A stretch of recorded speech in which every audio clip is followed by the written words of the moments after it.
प्यारे बच्चों, नमस्कार। जैसा कि आप लोगों की यूपी बोर्ड की परीक्षाएं शुरू होने वाली हैं और आप लोगों की डेट शीट भी आ चुकी है। यदि हम आप लोगों की स्कीम पर बात करें सबसे पहले, तो 24 फ़ेब को आपका हिंदी का एग्ज़ाम है, ठीक है? और इसके बाद आपका 3 मार्च को आपका बायो और मैथ्स का एग्ज़ाम है। यानी आपके बायो और मैथ्स के एग्ज़ाम में तो सफिशिएंट टाइम है। लगभग हम बात करें तो 25 से लेकर 9 डेज़ आपके पास हैं। आप लोग आराम से तैयारी कर सकते हैं।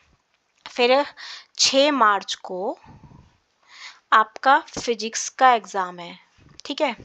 यहाँ पर आपके पास केवल 4 और 5 मार्च 2 दिन का समय है। यानी आपको इसके लिए पहले से ही एक स्ट्रेटेजी बना के तैयारी करने की ज़रूरत है। फिर इसके बाद अगर हम बात करें, नेक्स्ट एग्ज़ाम है आपका 8 मार्च को, जो कि आपका केमिस्ट्री का है, ठीक है? और ये इसमें आपका केवल 1 डे का गैप है, 7 मार्च। और केमिस्ट्री का सिलेबस अपने आप में बहुत बड़ा है। Inorganic chemistry, physical chemistry, organic chemistry, 3 parts में आपकी केमिस्ट्री बटी हुई है। और 1 डे में आप पूरा रिवाइज करना जब भी संभव होगा जब आपकी पहले से ही एक अच्छा रिवीजन हो चुका होगा। तो आपके लिए इसके लिए पहले से एक स्ट्रेटेजी बना के चलना है। इसके बाद 12 मार्च को आपका इंग्लिश का एग्ज़ाम है। यहाँ पर आपके पास 9, 10, 11, 3 डेज हैं, ठीक है? वैसे तो आपको डेली सभी सब्जेक्ट को समय देना है, पर फिर भी जिन सब्जेक्ट में कम गैप है उनको आपको ज़्यादा समय देना है बच्चों। तो आज हम लोग जानेंगे कि विद इन 16 डेज हम लोग केमिस्ट्री की तैयारी अच्छे से कैसे कर सकते हैं कि हमारा जो स्कोर है वो बहुत ही अच्छा आए। हमें ये ना सोचना पड़े कि टाइम कम था, गैप कम था एग्ज़ाम में, तो हमारा पेपर अच्छा नहीं हुआ। ओके, तो देखते हैं हम लोग। सबसे पहले अगर हम बात करें तो हमारा जो केमिस्ट्री का सिलेबस है उसमें हमारी 10 यूनिट्स है।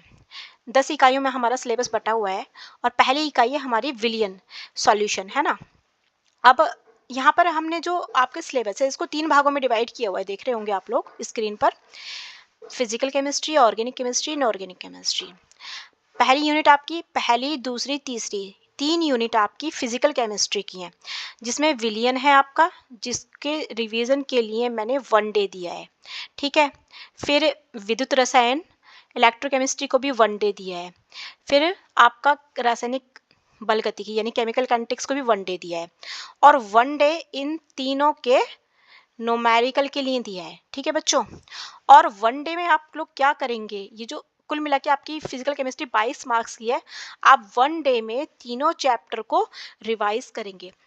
और जब आप लोग रिवाइज करेंगे तो इन तीनों चैप्टर्स के आप लोग थ्योरी और न्यूमेरिकल में जो जो प्रीवियस ईयर्स में आए हुए क्वेश्चंस हैं उनको रिवाइज करेंगे। स्पेशली मैं कहूँगी लास्ट 3 ईयर्स के क्वेश्चंस आप लोग देख लीजिएगा, 2024, 23, 22। ओके, इस तरीके से हम लोगों का 5 डेज की स्ट्रेटेजी है।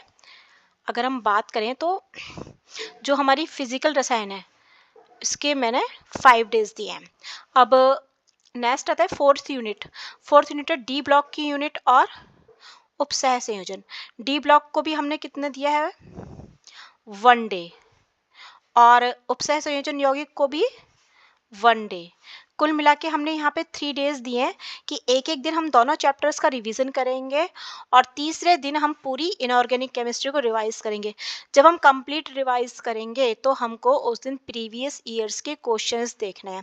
और अगर मैं कहूँ सबसे ज़्यादा स्कोरिंग और सबसे इजी तो मुझे लगता है यहाँ पर हमारा इनऑर्गेनिक का ही पार्ट है, क्योंकि यहाँ आपके पास कोई न्यूमेरिकल नहीं है और क्वेश्चंस भी जनरली ईजी ही आते हैं।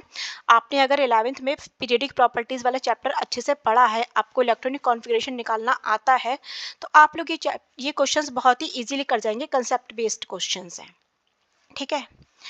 अब इसके बाद हम बात, यानी हमने इनऑर्गेनिक केमिस्ट्री को कितने दिन दिए हैं, 3 डेज। कुल मिला के आप देखिएगा कि हमारा 22 मार्क्स की है फिजिकल केमिस्ट्री और 13 नंबर की है इनऑर्गेनिक केमिस्ट्री, और कुल दिए हमने 8 डेज, यानी हमने 35 मार्क्स को 8 डेज में कवर किया है। सिमिलरली हम लोग ऑर्गेनिक केमिस्ट्री यानी कार्बनिक रसायन को भी 8 डेज में करेंगे, ठीक है? ऑर्गेनिक केमिस्ट्री को, सॉरी, है ना, कार्बनिक रसायन को 8 डेज में करेंगे। अब यहाँ पर हमारे कितनी यूनिट्स हैं, आप ये देखिए यहाँ पर भी हमारी 5 यूनिट्स हैं, ठीक है।